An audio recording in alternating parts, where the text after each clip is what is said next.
Namun kita batasi pada udah gitu di beton bertulang dan juga baja, konstruksi baja ya.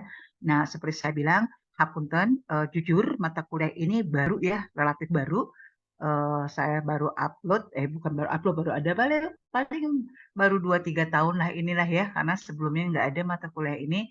Jadi jujur kami belum begitu siap dalam arti karena ini hubungannya sama praktek, alat-alat masih jauh lebih kelengkapannya jauh banget gitu ya. Jadi mohon maaf kalau akhirnya kita banyak berbicara bukan teoritis lah ya, mungkin kita lihat YouTube seperti hal-hal seperti itulah saya jelaskan lewat situ. Namun yang kita sudah miliki alat-alatnya, insya Allah untuk kelas ini nanti 4 minggu terakhir ya, atau ya setelah UTS lah ya kita lihat ya. Oke, yuk. Sekarang saya mau tanya nih, apa sih yang dimaksud dengan forensik? Udah sering dengar kali ya? Yuk, mangga siapa anyone lah yang mau bicara silakan. Apa sih yang dimaksud dengan forensik?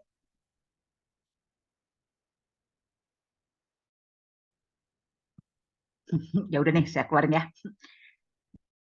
Di sini forensik. Oh, satu lagi, hapunten. Supaya eh, kita masing-masing aktif, biasanya saya suka share nih soft copy-nya.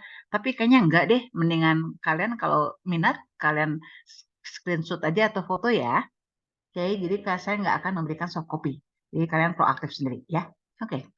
Yuk, jadi saya ambil dari buku bahwa forensic structure investigation itu adalah suatu proses untuk menentukan penyebab daripada kerusakan atau keruntuhan daripada struktur. Itu kalau kita sebut dengan forensic structural investigation. Ada pertanyaan nggak dengan definisi ini? Sudah cukup jelas atau perlu saya jelaskan? Cukup jelas, Ulang Bu. Ibu belum jelas, Bu. Oke, jadi gini loh ya. Mungkin kalian sering dengar forensik untuk ini ya di polisi ya. Orang yang meninggal, tabrakan, dan lain sebagainya ya.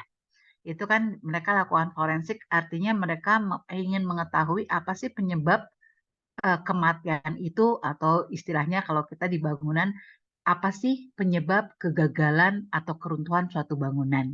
Itulah maksudnya, ya. Nah, jadi artinya di sini seperti di sini katakan proses untuk menentukan penyebab kerusakan dari suatu keruntuhan struktur. Jadi kita suka lihat misalkan ginilah ya. Nah, tapi di sini kita ya mirip sih seperti halnya manusia yang mengalami kematian lah istilahnya, tapi biasanya bukan kematian yang suatu yang wajar ya maksudnya ya. Nah, ini kita kalau kita punya bangunan ya, nah tidak selalu harus musibah yang misalnya kayak gempa, kayak banjir atau segala macam ya. Tapi saya lebih menekankan karena kalian adalah orang apply teknologi, saya pengen jawabannya gini, oh itu kenapa runtuh? Oh gempa. Bukan itu, jawabannya kita nggak mau cuma selintas seperti itu. Tapi kita pengen tahu, iya benar gempa gitu loh. Tapi bagian-bagian mana aja yang mengalami kerusakan? Kenapa dia rusak gitu loh. Misalkan, saya kasih contoh ya.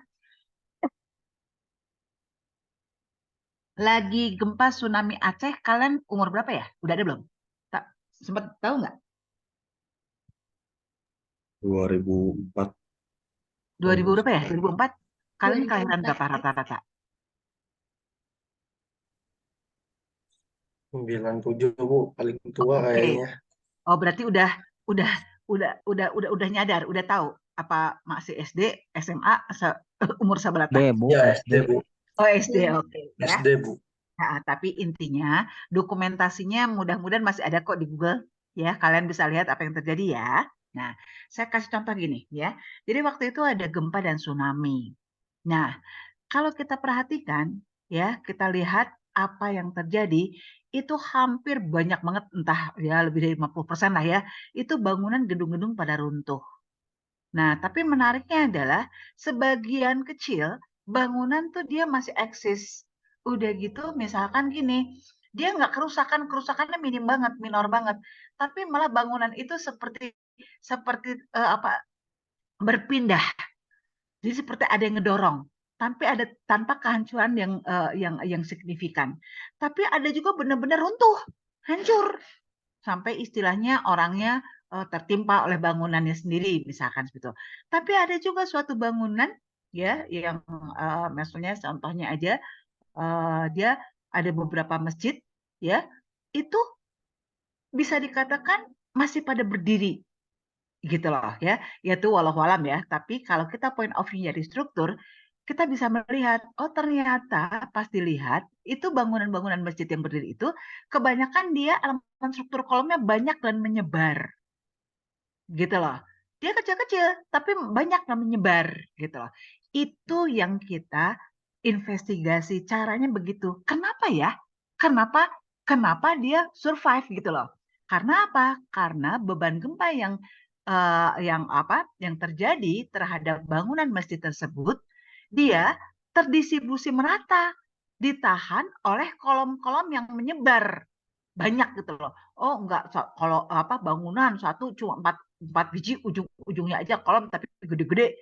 Itu kalau seperti itu, kalau dia ada keruntuhan, terjadinya apa? Local damage. Local damage itu adalah terjadinya karena stress concentration. Artinya tegangan yang terpusat. Itu yang kita hindari pada struktur bangunan kita. Karena tegangan yang terpusat akan mengawali, menginitiate daripada keruntuhan. Karena apa? Karena beban yang bekerja tidak sempat didistribusikan ke bagian-bagian struktur lainnya. Jadi dia terkonsentrasi aja di titik-titik tumpuannya itu. Gitu loh. Nah, jadi tadi contoh yang tadi masjid kolomnya banyak, beban gempa datang, itu tuh dia terdistribusi, ditahan oleh banyak kolom. Gitu loh. Jadi sehingga keruntuhannya itu bisa dikatakan minor gitu loh. Tidak terlalu signifikan seperti hal-hal gedung-gedung yang lain yang didesain kolomnya cuma sedikit, udah gitu tapi dimensinya padahal gede gitu lah ya. Jadi dimensi besar tidak menjamin dia kuat. Oke. Jadi salah satunya seperti itu. Udah cukup mengerti maksud di sini kenapa kita melakukan atau bagaimana apa sih yang kita pengen cari tahu proses menentukan penyebab kerusakan pada keruntuhan bangunan gedung secara kasar ya. Udah mulai mengerti maksud saya? Paham, Bu. Itu Paham, Bu. Ya. Jadi kita tidak melihat oh dia runtuh, tapi kita harus cari tahu why runtuhnya kenapa. Misalnya beton, ternyata pas kelihatan apa tulangannya nggak ada, misalkan gitu. Oh ternyata pemadatannya nggak benar, banyak keropos, misalkan gitu. Oh ternyata pas sambungan tulangan, sambungannya panjang penyalurannya kurang, pendek, jadi dia putus, tidak terjadi kontinuitas daripada suatu elemen struktur yang menahan momen dalam hal ini misalnya tulangan gitu loh. Dia putus panjang penyaluran kurang gitu loh. Jadi saya mengharapkan akhir daripada perkuliahan kita selain kamu bisa menginvestigasi menggunakan alat NDT non destruction test, kamu tahu proses ini gitu loh. Why gitu loh. Jadi nggak nunjuk doang, oh iya rusak, oh iya runtuh, bukan begitu. Tapi saya pengen kalian tahu how keruntuhan itu kenapa, penyebabnya apa. Sehingga apa? Sehingga kita tahu bagaimana cara memperbaikinya. Ya, dan pada umumnya juga biasanya kalau suatu bangunan dia udah rusak, diperbaiki kalau orangnya, ownernya punya niat, ah, tanggung nih sekalian nih.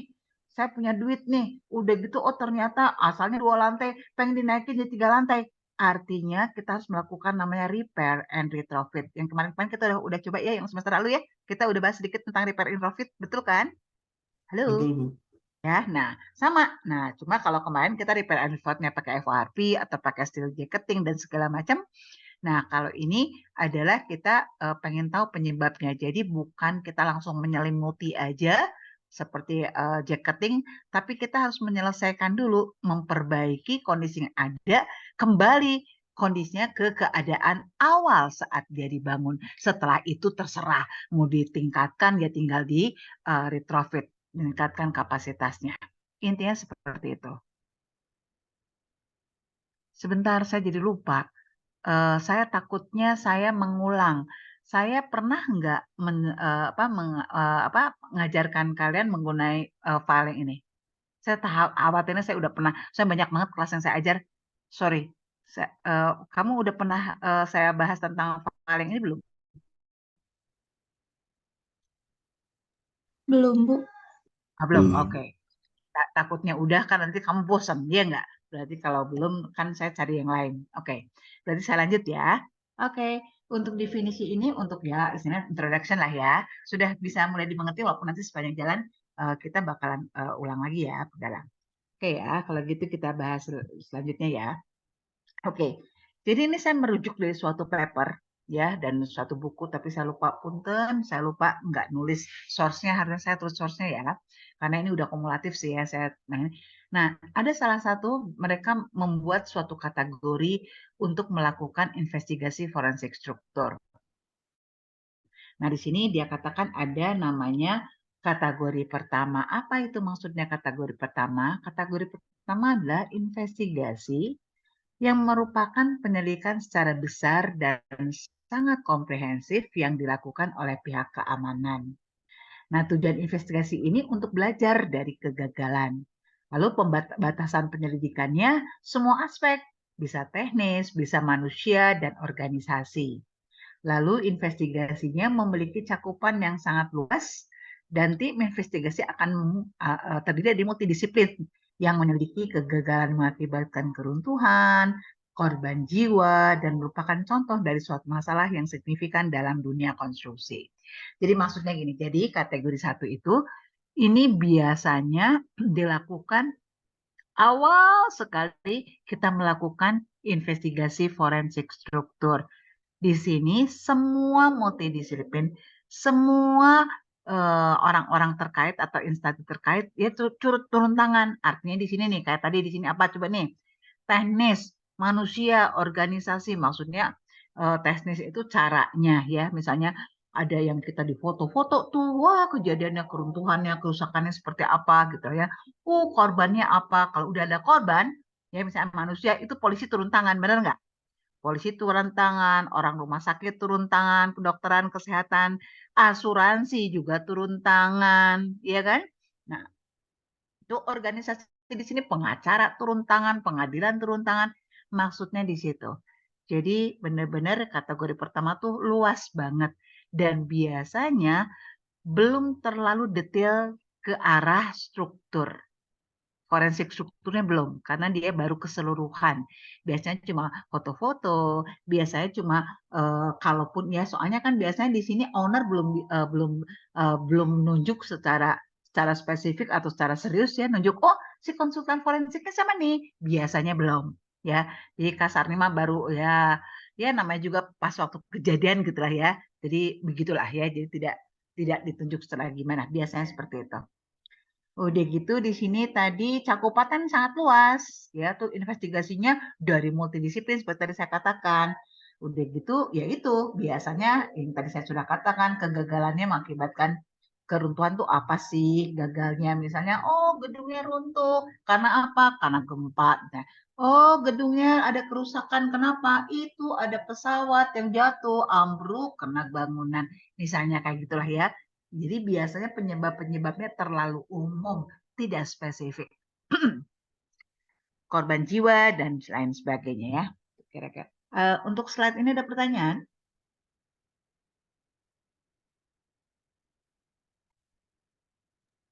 Dari saya belum ada, Bu. Oke. Lanjut ya. Oke, ada? Saya minum satu slide, satu gelas. Kalian juga boleh minum kalau mau. Sekarang investigasi forensik struktur kategori 2. Apa itu kategori 2? Kalau kategori investasi kedua adalah investigasi yang difokuskan terutama pada penyebab teknis dan umumnya memiliki berbagai tujuan investigasi yang berbeda. Pertanyaan investigasi bisa bermacam-macam, misalnya menentukan penyebab kegagalan termasuk merancang langkah-langkah perbaikan. Kemudian menentukan finansialnya, Lalu siapa yang tanggung jawab atas kegagalan?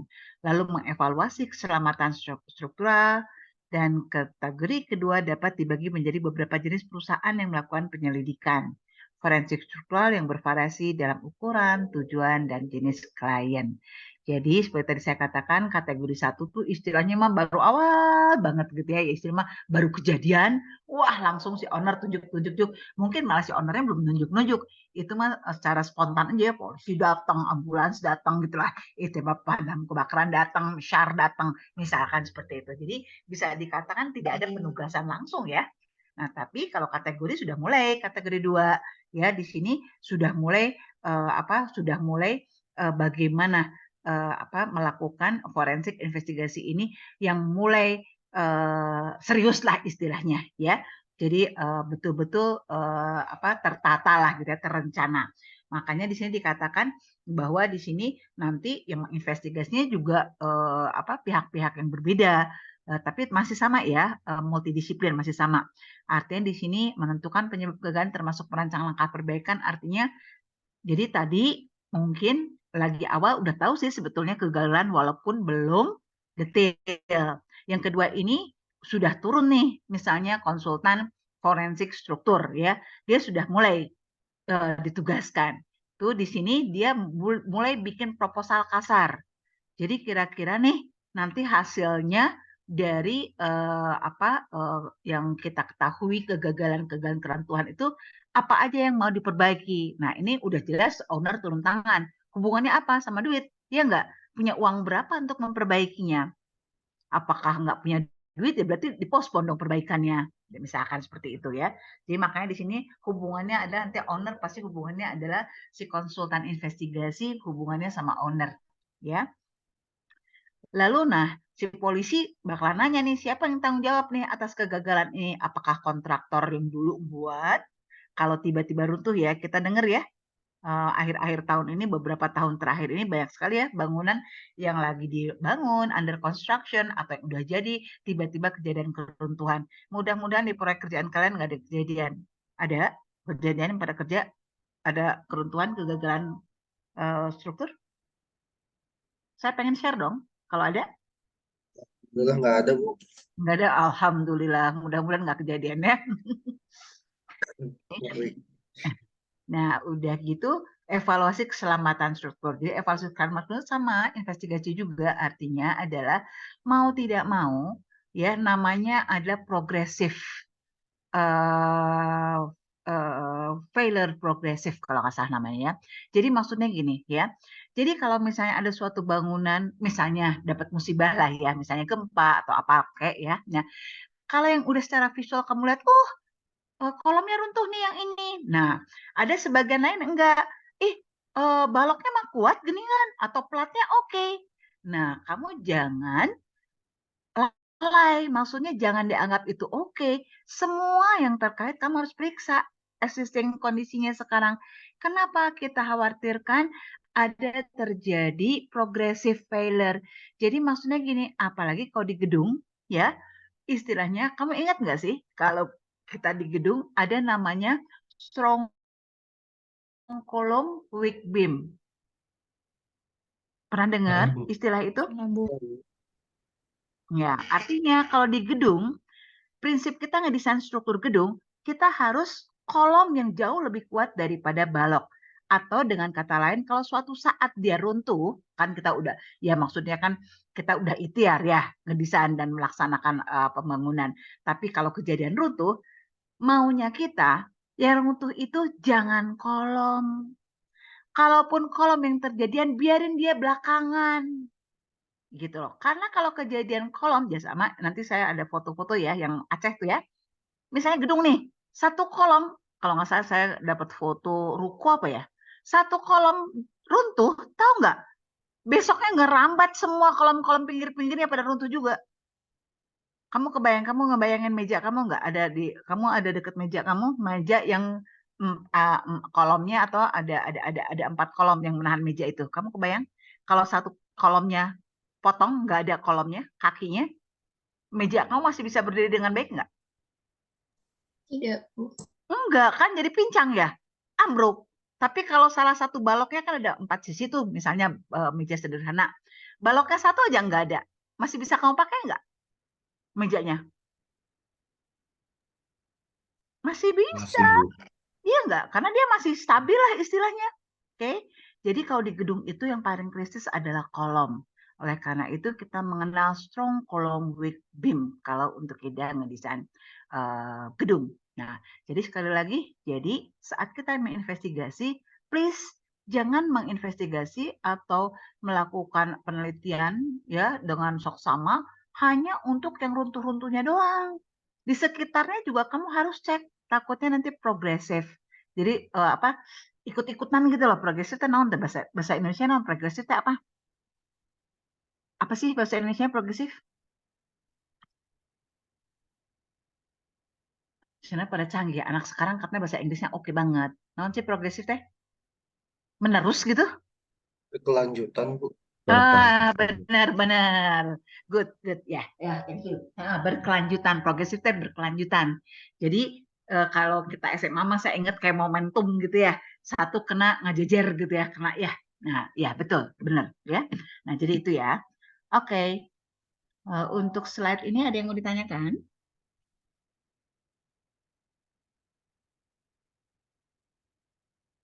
Oke, kalau tidak ada kita next slide. Belum, Bu. Oh, oke. Oke, nah jadi gini. Jadi di sini itu si penulis ini kalau nggak salah saya lupa ya, saya buka dari buku apa dari paper, sorry saya lupa. Dia melakukan, jadi gini loh. Jadi saat kita melakukan investigasi itu ada beberapa pendekatan, ya beberapa macam pendekatan. Tinggal kita enaknya, nyamannya, atau menurut kalian, kalian tuh cocoknya melakukan memulai investigasi itu ya step-stepnya pakai pendekatan yang mana gitu intinya begitu ya, intinya seperti itu ya. Nah di sini ntar saya baca dulu deh kalau gitu ya. Untuk dapat mengembangkan model proses investigasi untuk menyelidiki penyebab teknis reguler kerusakan beton, pertama harus mengembangkan kerangka teoritis untuk proses investigasi. Untuk mendapatkan gambaran lengkap tentang pendekatan yang mungkin untuk proses investigasi, studi pustaka dibagi menjadi 3 bagian. Yang pertama, teknik forensik struktural atau studi literatur dan pewawancara peneliti, lalu proses dan teknik investigasi forensik di bidang lain, ya bisa dilakukan dengan studi literatur. Jadi awal-awalnya studi literatur ya kebanyakan ya. Lalu klasifikasi kerusakan beton juga kita bisa lakukan dengan studi literatur juga. Ini awal banget ya, step-step awal banget pendekatannya ya. Oke, kita lihat ya. Nah, kita lihat di sini ada beberapa, di sini dikatakan ada 5 pendekatan ya untuk kita dapat melakukan investigasi daripada kerusakan beton ya. Ini cukup besar nggak sih? Apa saya perbesar? Kelihatan nggak? Segini? Itu jelas, Bu. Udah jelas? Taruh. Ini kalau kita tutup gimana caranya sih Jelas, Bu. tutupnya? Ntar yang sebelah kiri mau tutup saya gimana cara supaya saya bisa gedein? Lupa ya. Aku masih cara kasih tahu saya dong. Ini yang sebelah kiri ini mau saya tutup. Bisa nggak? Bisa kan? Tapi di mana coba? Digeser saja, Bu. Oh, digeser aja. Oh, ini digeser begini. Oh, oke. Sip. Thank you. Ini kecilin lagi kali ya. Segini udah kelihatan belum? Bisa dibaca nggak? Oh, Bisa? bisa, Bu. Oh, oke, yuk. Nah, di sini dia sebutnya dengan caranya itu ada namanya interview 1, 2, 3, 4 yang maksud kita maksudnya mau pakai cara yang mana sih gitu lah. Tapi saya benar-benar copy paste dari mereka ya. Mereka bilangnya interview 1, 2, 3, dan 4. Kita lihat ya. Kita bahas. Yang interview 1 atau cara pendekatan pertama, mereka melakukan site visit. Mereka ke lapangan. Ya, udah gitu mereka melakukan damage inspection. Jadi mereka memeriksa kerusakan-kerusakan. Lalu mereka melakukan foto lokasi, ya. Jadi artinya di lokasi tersebut kondisinya seperti apa. Mau tidak mau lokasi yang diambil itu bukan yang rusaknya aja, biasanya lingkungannya ya, kiri kanan, depan belakang, di sekitarnya. Walaupun kita tahu ya sekarang kita bisa dari apa Google apa punten, yang kamera di atas apa? Ground apa namanya? Nah, Drone, nonton. drone. Nah, itulah ya. Oke. Nah, itu sketching situation. Jadi mereka biasanya bikin gambar sketch ya untuk menunjukkan karena biasanya kadang-kadang kita foto kebanyakan klik klik klik klik baru bingung ya itu di foto belah mana gitu ya. Mau tidak mau kita juga biasanya menggambar sketching secara sketch aja ya, kasar aja di kertas ya untuk menentukan lokasinya damage-nya di mana aja, biasanya tetap kita secara manual kita lakukan. Oke, nah setelah mereka lakukan site visit, mereka melakukan dokumen collection, ya mengumpulkan dokumen-dokumen terkait dengan bangunan tersebut. Misalnya drawings, maksudnya adalah mungkin si investigator langsung menemui owner untuk menanyakan dulu siapa sih kontraktornya, dulu siapa sih konsultannya, kenapa? Mereka pengen dapetin shop drawing, atau mereka dapatkan gambar perencanaan. Ya mau nggak mau kan kita mau investigasi, ya nggak? Kita kan secara struktur kan kita pengen tahu nih kondisinya sekarang seperti apa, lalu nanti kan kita akan uji kuat tekan betonnya, tulangannya, diameternya, kerusakannya berapa persen, yang spalling, yang apapun juga lah ya, atau misalnya dia mengalami karbonasi. Intinya adalah nanti outputnya adalah saat kita melakukan forensik itu, kita pengen tahu kapasitas existing daripada struktur, elemen-elemen struktur dan struktur keseluruhan itu bagaimana sehingga kita tahu step-step yang akan kita lakukan untuk repair, untuk memperbaiki. Dan next, itu mah tergantung si owner kalau mau di retrofit. Oke, artinya pasti kita memerlukan drawings ya. Nah, jeleknya kadang-kadang kalau umurnya sudah tua atau si owner tidak menyimpan dokumen-dokumen dengan baik, mau tidak mau kita melakukan investigasinya gede-gedean, detail. Karena kalau enggak kan hasilnya jelek. Maksudnya apa yang kita lakukan step-stepnya nanti kurang akurat, betul nggak? Ya, jadi nanti akhirnya hampir semua elemen struktur kita investigasi beneran. Oke. Lalu di sini calculation itu yang tadi saya katakan. Jadi setelah kalian tadi site, udah itu lihat gambar-gambarnya, udah gini kita melakukan calculation. Di sini calculationnya masih kasar ya, calculationnya karena apa? Kan kita belum melakukan benar-benar pengujian, ya kan? Kita baru kasarnya di sini drawings. Di sini betul-betul kita data yang udah kita dapat dari konsultan atau kontraktor pelaksana dulu, ya. Lalu di sini dokumen collection, analisis dan original design itu tetap ya. Jadi di sini kita menganalisis daripada original design. Jadi dulu si konsultannya atau hasil daripada kontraktor itu berapa sih dulu kapasitas setiap elemen strukturnya. Nah, jadi kita nanti bisa nanti istilahnya terus di bawah setelah itu menganalisis kita akan menganalisis kondisi existing seperti apa dengan kapasitas berapa yang dulu si perencana maunya berapa gitu loh. Sehingga kita tahu bagaimana dana berapa besar yang harus kita perbaiki atau kita perbaiki ya karena kita akan memperbaiki. Setelah itu analisis baru kita report ke owner udah pastinya ya dan pihak-pihak semualah pihak-pihak terkait ya ke pengacara, ke polisi karena hubungannya apa? Hubungannya sama itu siapa yang bertanggung jawab kalau misalnya ada truk nabrak tuh kan perusahaan truk ya nanti yang bayar ya intinya seperti itu dan itu kan harus dipertanggungjawabkan. Kira-kira untuk interview 1 ada pertanyaan di sini? Belum ada, Bu. Oke.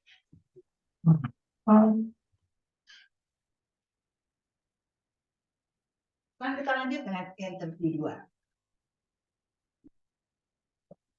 Nah, kalau interview 2, dia bilang sebentar, kurang besar ya, saya gedein. Ya, ini ya. Nah, kalau interview 2, dia melakukan archive study. Jadi maksudnya archive study itu namanya bahasa Indonesia. Bukain dong, bukain ini ya, apa namanya? Translate archive di sini lebih tepatnya apa ya? Bisa ada yang bantu? Literatur. Oh, oke, studi literatur. Oke ya.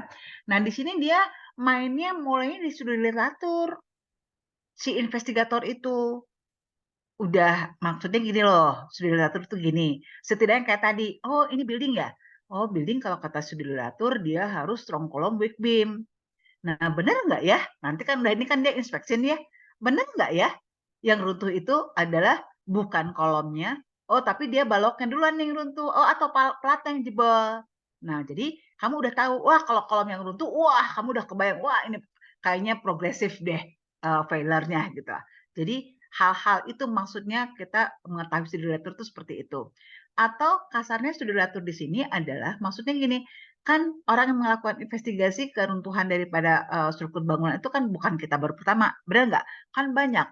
Atau di perusahaan kamu, misalnya kamu kerja dari suatu perusahaan investigasi ya, tapi kamu misalnya orang baru nih, karyawan baru. Nah, artinya kan kamu udah mempelajari dari hasil-hasil investigasi orang itu kalau keruntuhan ini karena apa, keruntuhan ini karena apa gitu. Jadi pas kamu ke lapangan, kamu lebih cepat tanggap gitu loh. Jadi baru aja kelihatan perilaku keruntuhannya kamu udah tahu, oh ini pas karena ini. Oh berarti ini perbaikannya harus gini gini gini. Karena apa? Kadang-kadang kan owner itu kan nggak ngerti ya. Tapi lagi pas diajak kita ke lapangan, cana naon dia udah tanya, jadi itu kumaha tuh? Jadi harus digimanain? Belum jadi apa-apain. Tapi artinya dengan kita punya basic basic knowledge ya dari studi literatur seperti itu, kita setidaknya bisa memberi gambaran ya, gambaran awal kepada owner dan pihak-pihak terkait ya. Nah, jadi setelah melakukan studi literatur, dia melakukan inspeksi ke lapangan ya.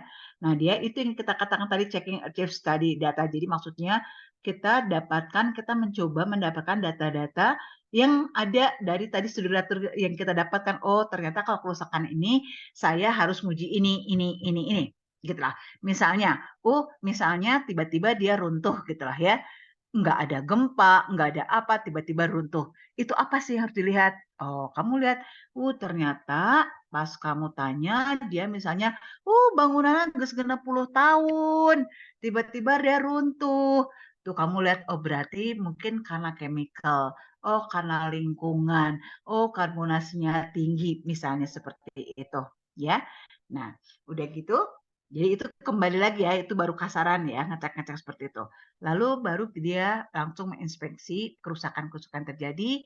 Nah, lalu akhirnya dari kerusakan terjadi itu dia kalau diperlukan dia melakukan testing. Ya, misalnya kayak tadi, oh si betonnya berapa sih mutunya sekarang dengan kondisi yang ada kerusakan sekarang, tulangannya gimana? Apakah dia masih bagus, apa korosi dan lain sebagainya. Ya, itu pengujian-pengujian yang dilakukan. Setelah melakukan pengujian-pengujian, baru kita menganalisis. Jadi kalau kita lihat dari sini, beda sama yang pertama. Kalau pertama, dia mendapatkan data-data dari konsultan perencanaan dan konsultan atau dari kontraktor. Di sini dia enggak, ya. Nah, dia langsung jadi studi data-datanya dia cuma artinya bukan dari langsung dari perencana atau pelaksana awal ya. Lalu di sini dia melakukan analisis berdasarkan hasil dari damage inspection tadi, dari pengujian yang mereka lakukan, lalu dia menghitung. Artinya udah pasti dia akan menghitung kapasitas-kapasitas existing daripada semua elemen struktur serta struktur bangunan tersebut. Ya. Lalu dia akan mengecek keselamatan atau safety faktornya. Jadi yang sekarang berapa kapasitasnya, nah, harusnya berapa nih normalnya untuk bangunan seperti ini? Jadi nanti kita akan lihat berapa sih safety faktornya. Masih layak dipertahankan apa enggak? Nah, di sini ada tulisan laboratory testing optionally. Artinya apa? Artinya testing yang dilakukan di tahap awal di sini di inspeksi ini dia tidak menggunakan laboratorium. Jadi dia betul-betul cuma di lapangan aja. Misalnya ya artinya testing-testing yang sederhana aja gitu loh yang bisa dilihat gitu ya. Kayak spalling atau apalah pokoknya tapi tidak NDT pun mungkin dia tidak ya atau mungkin NDT yang sederhana mungkin hammer test kali seperti itulah ya. Atau kalau misalnya dia struktur baja paling dilihat tingkat dari porokorosifnya. Misalnya seperti itu. Oke, sebentar aja jadi tadi. Oke.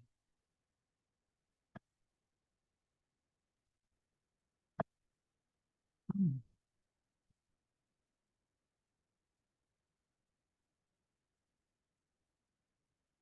Saya mau nurunin kok susah sekali. Itu kan.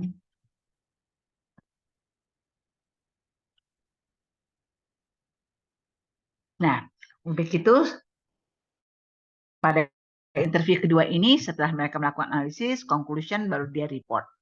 Ya. Oke. Ada pertanyaan untuk interview 2?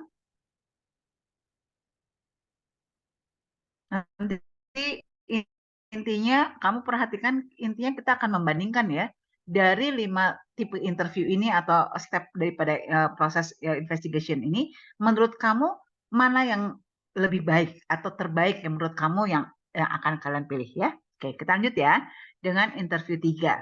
Kalau interview 3 dia langsung mengumpulkan semua dokumen. Drawing saya nggak usah jelaskan lebih lanjut lagi kayak tadi ya. Jadi dia dapatkan drawing dari konsultan maupun dari kontraktor. Udah gitu dia langsung menghitung. Jadi kadang-kadang kan dapatnya kita drawing, bukan hasil perencanaan hitungan, desain, bukan ya. Oleh karena itu setelah kamu dapat shop drawing, misalkan udah gitu kamu langsung hitung berapa kapasitasnya. Nah, cuma kan lucu ya, di sini diharapkan di drawingnya ada tertulis ya, mutu beton sakit, mutu baja sakit. Biasanya di shop drawing suka selalu nggak sih tertulis mutu beton, mutu baja? Ayo, yang udah pada kerja. Tidak, Bu. Berapa ada sih? Ada yang ada yang enggak ya? Benar nggak? Iya, Kalau di betul, Bu. Ada yang Nah, ada, Bu. gitu ya. Nah, kalau yang ada gampang kamu ngitungnya lamun teu berarti kan kamu kan dikira-kiranya betona mutuna sabaraha tulangna efek berapa ya nggak? Ya. Nah, artinya di interview 3 ini jadi calculation benar-benar calculation dilakukan hanya berdasarkan shop drawing. Ya.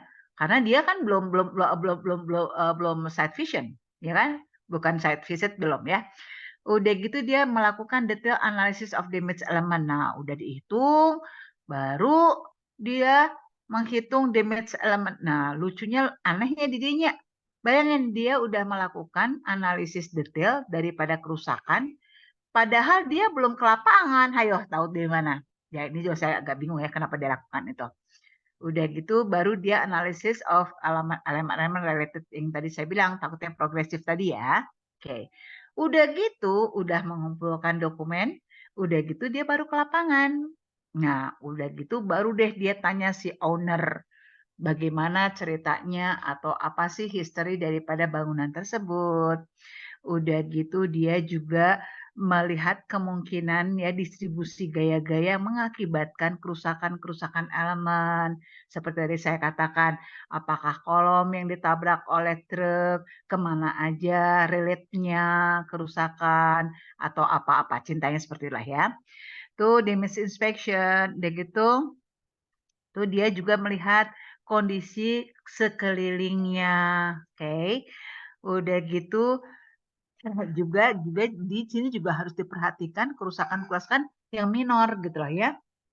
Karena takutnya progresif ya. Jadi artinya jangan dilalaikan. Tuh di sini juga dia juga mencoba mencari apa sih penyebabnya yang possible maupun yang tidak possible. Ya. Oke, lalu mereka melakukan analisis.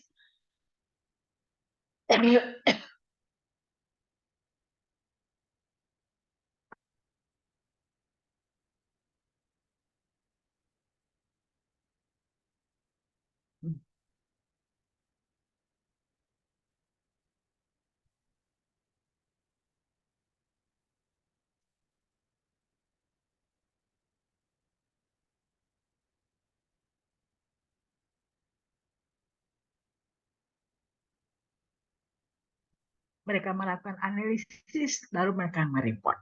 Oke, sorry ya, saya udah lama ngomong banyak di suaranya hilang lagi.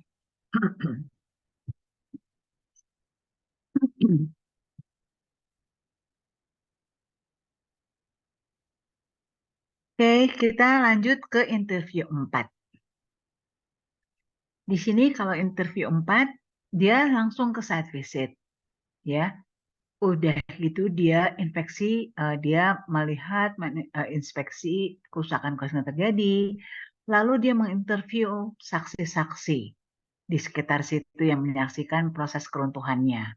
Lalu dia mencoba mengkoleksi dokumen ya dokumen dari kontraktor atau dari konsultan ya, dokumen-dokumen kontrak, pokoknya semua dokumen lah ya.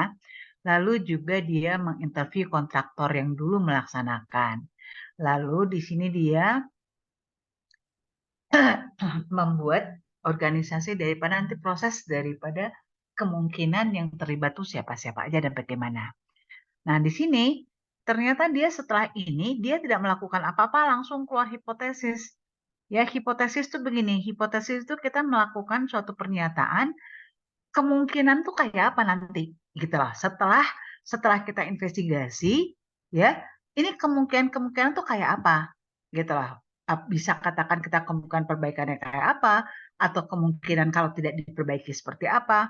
Jadi ini kita mengeluarkan hipotesis-hipotesis, tapi biasanya hubungannya sebab akibat ya. Nah, udah gitu dari hasil hipotesis ini dia coba yakinkan apakah betul asumsi-asumsi hasil hipotesis dia itu benar, yaitu dia melakukan dengan testing ya. Jadi ini adalah interview 4. Selanjutnya adalah interview 5. Interview saya tuh lagi cari bar yang di bawah tapi teka tingali. Tuh kan jadi ngaco.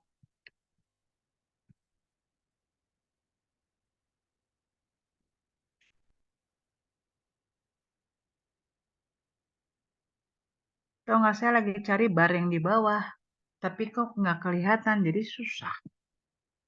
Ya udah mungkin kelihatan nih ya interview 5 ya. Nah, kalau interview 5 dia melakukan orientation, yaitu site visit, image recording, dia mencatat semua kerusakan, dan dia menginterview semua pihak-pihak terkait. Ya, yaitu kayak polisi dan sebagainya, tadi kita sudah katakan ya.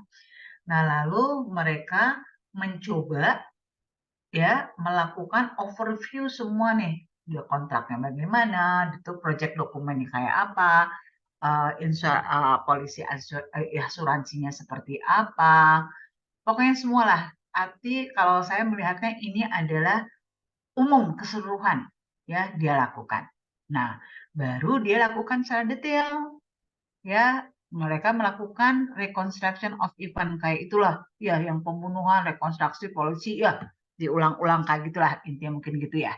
Tuh akhirnya dia melakukan apa aja sih penyebab-penyebab kerusakan dan lingkungannya gimana, dan akhirnya seperti itu. Jadi kalau menurut saya, ntar lo ini di bawahnya apa sih nggak kelihatan, sebentar ya, saya coba pelan-pelan turunin. Oke, nah udah reporting ya. Oke deh, ya kira-kira seperti itu. Sekarang saya pengen tahu, yuk mana sih orang-orangnya? Saya pengen yang cewek dulu deh. Siapa? Tadi tuh ada namanya Putri nggak ya? Asa ada Tri deh. Putri, kalau kamu jadi inspektor, ya, kamu bakal pilih interview yang mana? Di antara yang mana, Bu? Ya Di iya loh, antara yang kan ada ke-6 ini, 5. Bu. Ya iya, maunya yang ke-6. Sebentar, Ibu. Yang lain silahkan mencoba berpikir. Dan bukan asal milih tentunya, dengan reason-nya apa. Ya, apa alasan-alasan kau milih itu. Jangan lama-lama.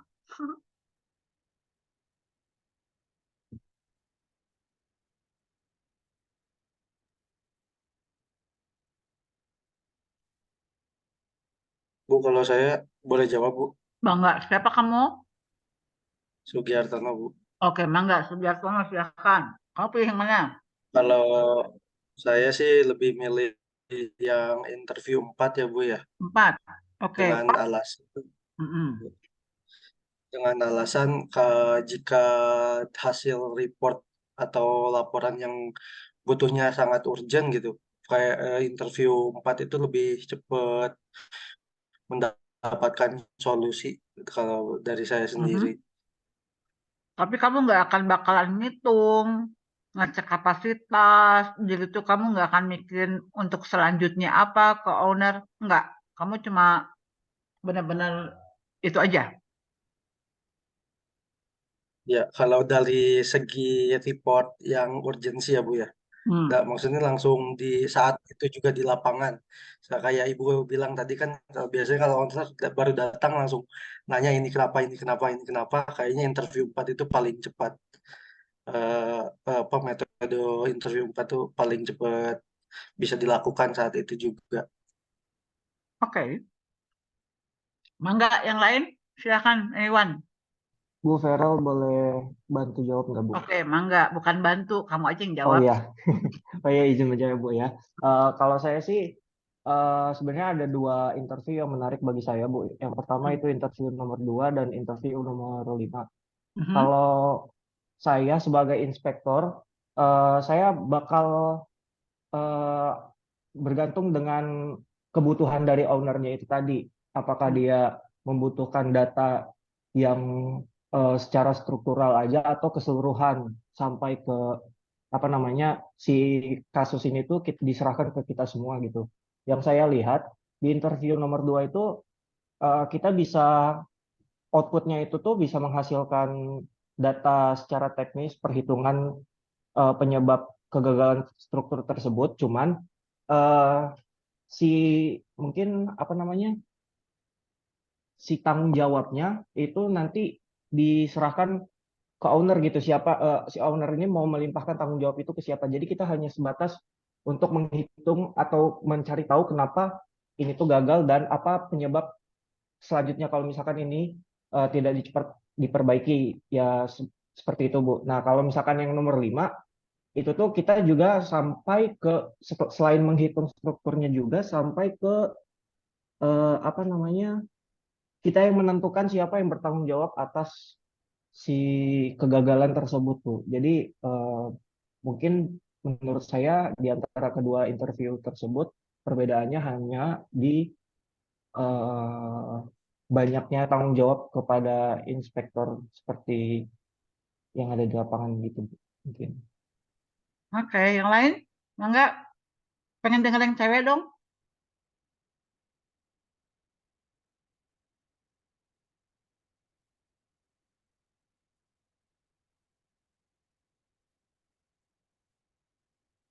Kayaknya kita bikin peraturan yuk.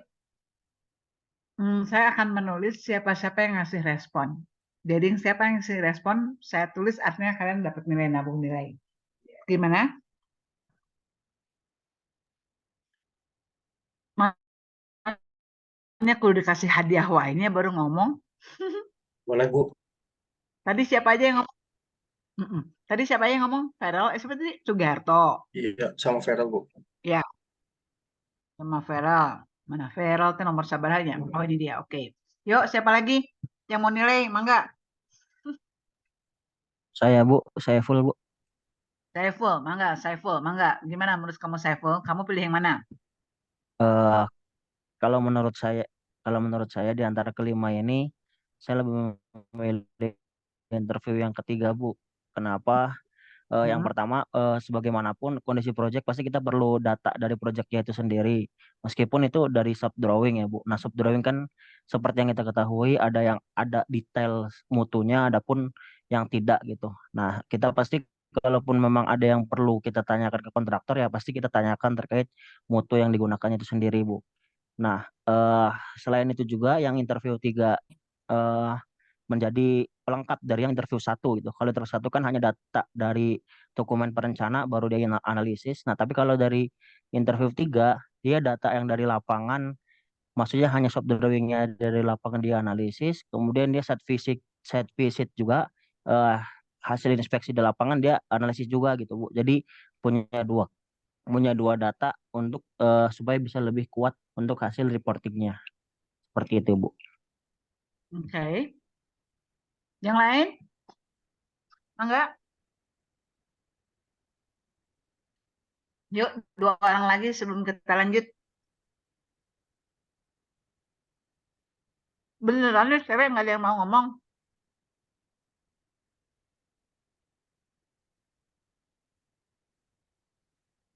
Nida, Nida. Ada Nida?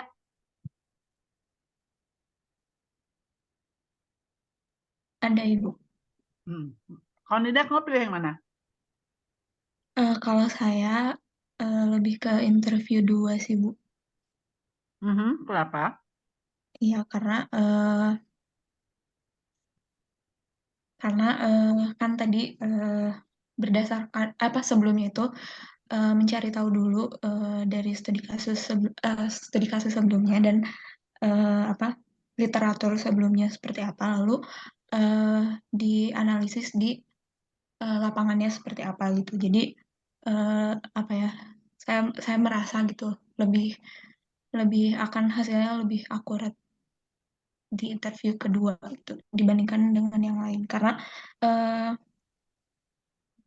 untuk yang seperti interview yang keempat gitu hanya menghipotesis saja hasil apa kerusakan di lapangan itu seperti apa gitu tanpa melakukan analisis sebelumnya gitu. Itu Bu. Oke. Yuk, terakhir satu orang lagi, Mangga. Siapa?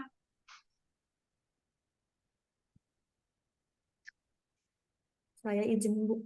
Siapa? Evi. Siapa? Evi. Evi Siti Mariam? Ya, iya Bu. Oke, gimana Vi?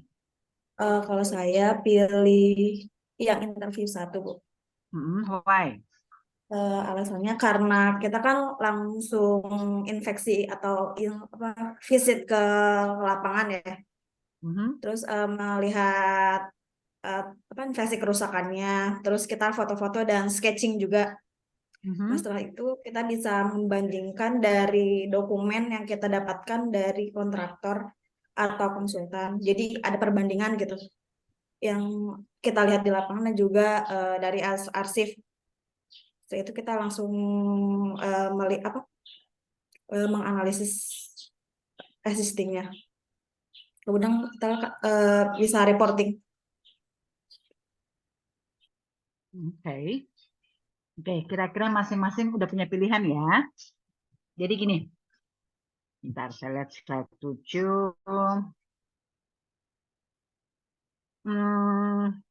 Ini saya nggak akan bahas yang ini ya, maksudnya tadi saya sudah bahas ya.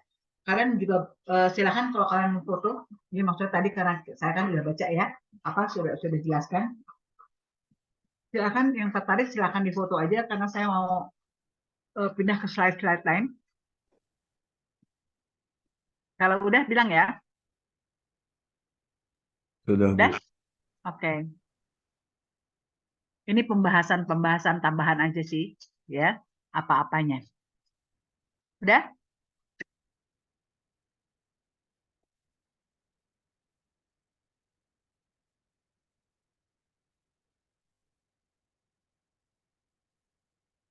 Udah?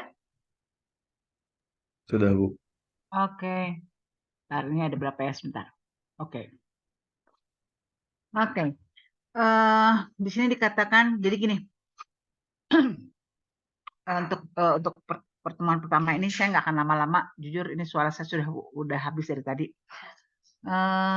Bentar.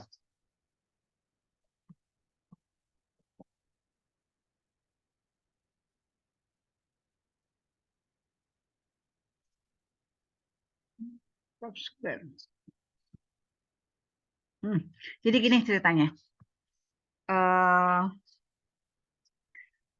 Untuk hari ini kita cukupkan sekian. Namun saya pengen kalian bikin tugas. Ya, tugasnya gini. Tugasnya tadi kan kita ada 5 kategori interview. Nah, kalian silakan ambil salah satu yang kalian istilahnya prefer ya, yang suka kalian yang mana. Udah gitu kamu aplikasikan dalam proyek. Jadi maksudnya gini, kamu kalau punya proyek ya mangga, atau kamu searching lah di Google banyak proyek-proyek orang ya.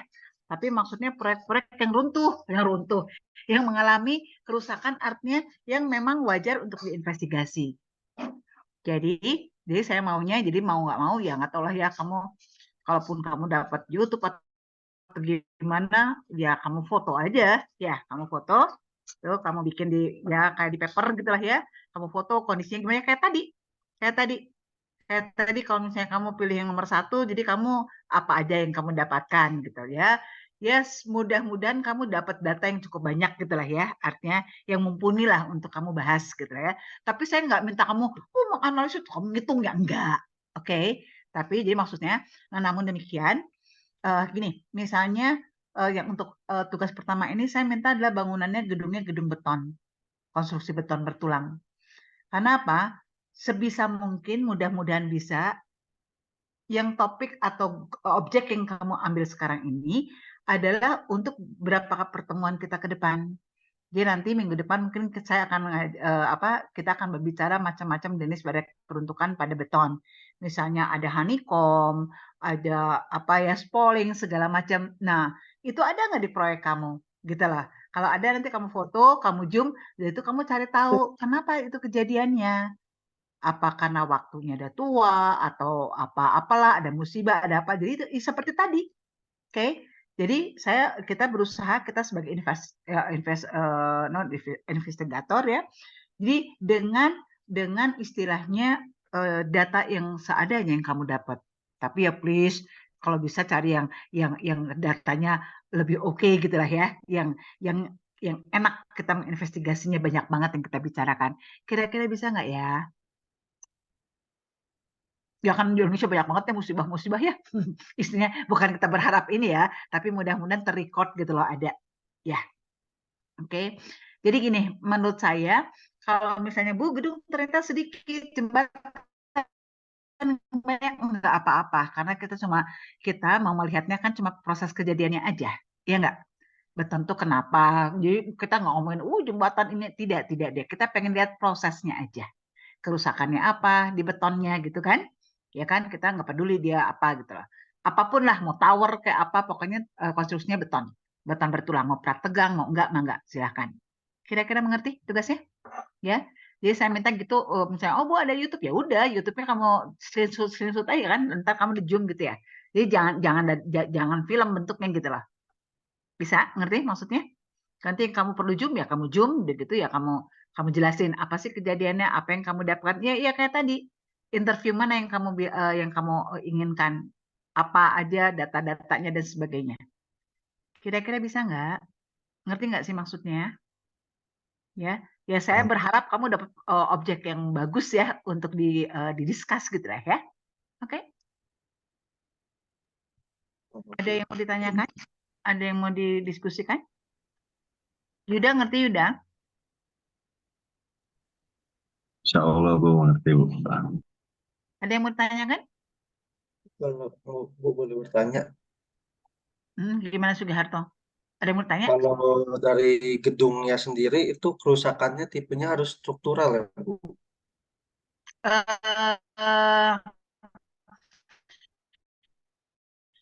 Maunya begitu. Gitu. Siap. Kan kita memang investigasinya struktur. Oke.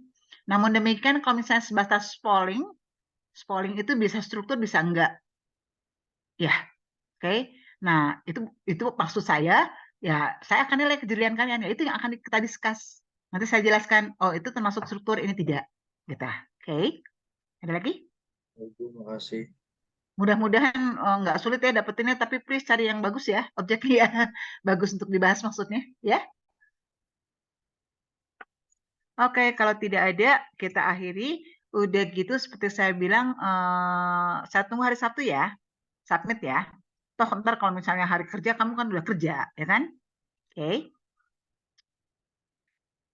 Oke, kalau nggak ada, Evi, ada yang mau ditanyakan? Kamu raise hand? Evi SMO, itu orangnya di sini kamu buka 2. Oke, kalau tidak ada, kita akhiri ya. Assalamualaikum. Waalaikumsalam warahmatullahi Waalaikumsalam warahmatullahi wabarakatuh. Waalaikumsalam warahmatullahi wabarakatuh. Terima kasih banyak Bu. Nanti untuk minggu depan kita upayakan mulai jam 1 ya. Karena tadi kan kalau sekarang saya ke rumah sakit, oke? Ya, yuk. Baik Bu. Selalu. Amin. Bu, terima kasih Bu. Sama.